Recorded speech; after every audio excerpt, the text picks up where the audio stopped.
কোটি টাকা উদ্ধার তৃণমূলের ছাত্র ইউনিয়ন থেকে, কি বলবেন? আগেও বলেছি, ছাত্র ইউনিয়ন মানে মমতা ব্যানার্জি টাকা তোলা মেশিন ছিল, এটিএম ছিল, রেপিস্টদের একটা সমূহ ছিল। তৃণমূল ছাত্র নেতা মানে রেপিস্টদের সমূহ। একটা লোককে আমার এগেনস্টেও দাঁড় করিয়েছিল, সে সভাপতি ছিল।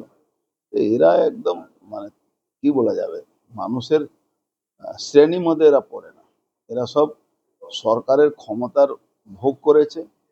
কলেজের মধ্যে মাসাজ পার্লার খুলেছে, কলেজের মধ্যে কি করেছে আপনি দেখেন, টাকা ভালো রেখেছে।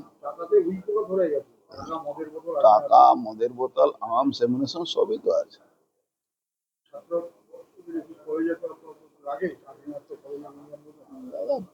বাংলাকে মমতা ব্যানার্জি, বাংলার মানুষ মমতা ব্যানার্জিকে ক্ষমা করা উচিত না।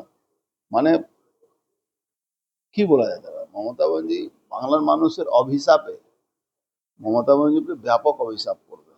মানুষ আস্তে আস্তে সব তথ্যগুলো পাচ্ছে, দেখা যাবে। ঠিক আছে।